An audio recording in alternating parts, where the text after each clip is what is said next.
सुजाता के हाथ झटपट सूखे हुए कपड़ों के ढेर को तय करने में लगे थे।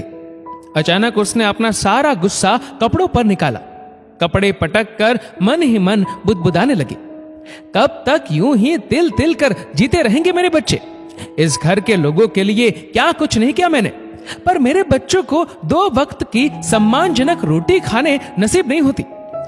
आज सुबह की घटना उसकी आंखों के सामने फिर आ गई।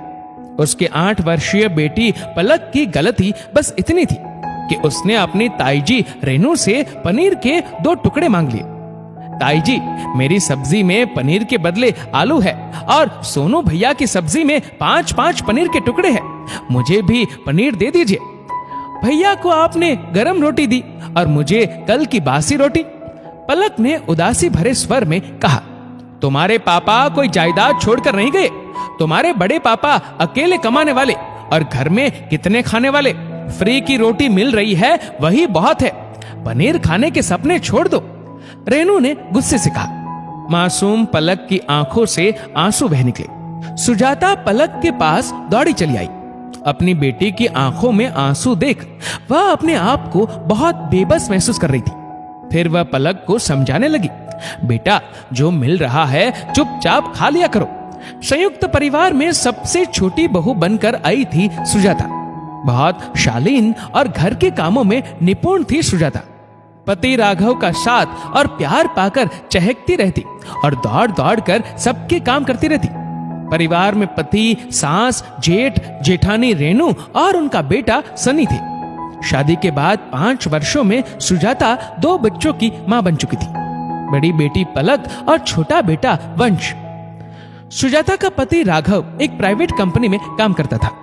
इतना तो कमा ही लेता था कि परिवार का गुजारा अच्छे से हो सके।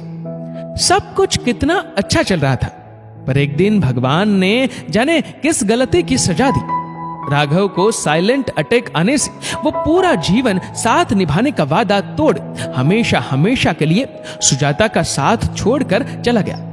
बेसुध सी सुजाता कुछ समझ ना पाई। अपनी सूनी आंखों से कभी गोद में बैठे बेटे वंश को देखती तो कभी आंचल पकड़े नन्ही सी पलक को। सुजाता की पूरी जिंदगी एकदम से उजड़ चुकी थी। मायके में उसके भाई भाभी थे।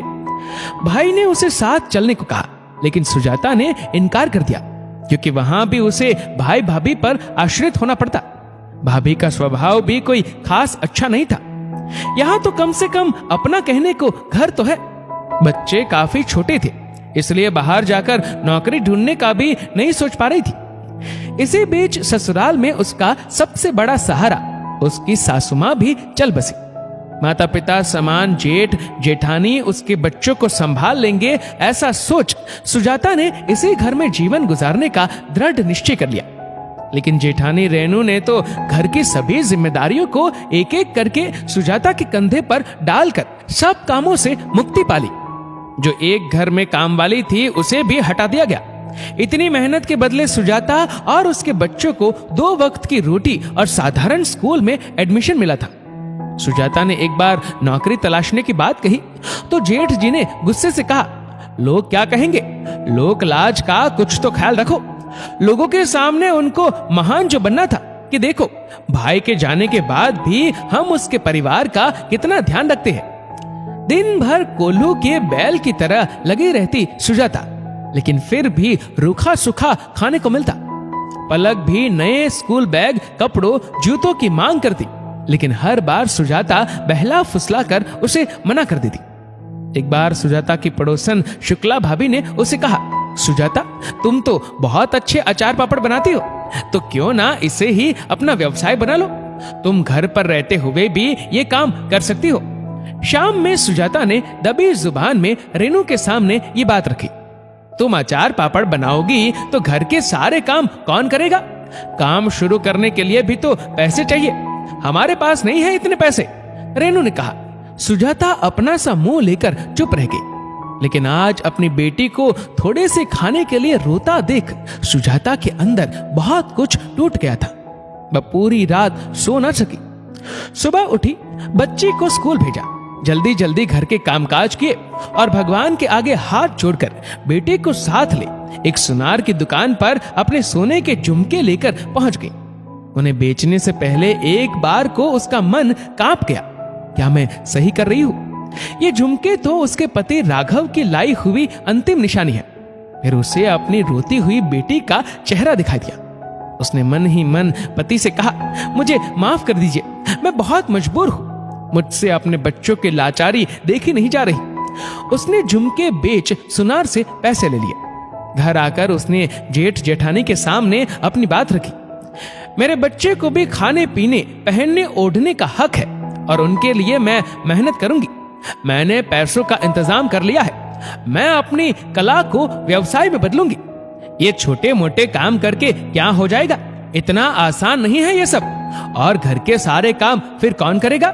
रेनू भाभी बोली, भाभी ये मकान आपका नहीं, हमारे ससुर जी का है, इसलिए आज के बाद आधे काम मैं करूंगी और आधे काम आप करेंगी। और काम तो काम होता है, क्या छोटा क्या बड़ा। अगले दिन से सुजाता अपने हिस्से का काम खत्म कर अचार पापड़ बनाने की तैयारी करने लगी। आसपास जाकर ऑर्डर लेने लगी। लोगों को स्वाद पसंद आया और ऑर्डर मिलने लगे। अब तो वह बड़े पैमाने पर सामान दुकानों में भी सप्लाई करने लगी। अपनी पहली कमाई देख सुजाता की आंखों से खुशी के आंसू बह निकले। अब वह खुश थी कि अपने बच्चों को आत्मसम्मान का जीवन दे सकेगी। दोस्तों, इस वीडियो को लेकर आपकी क्या राय है नीचे कमेंट करके जरूर बताएगा। और अगर आपको वीडियो अच्छा लगा हो तो इस वीडियो को लाइक करेगा, शेयर करेगा ज्यादा से ज्यादा लोगों तक। और ऐसे ही और भी इंस्पिरेशनल वीडियोस के लिए सब्सक्राइब करें हमारे यूट्यूब चैनल को और फेसबुक पर फॉलो करें हमारे पेज को। धन्यवाद।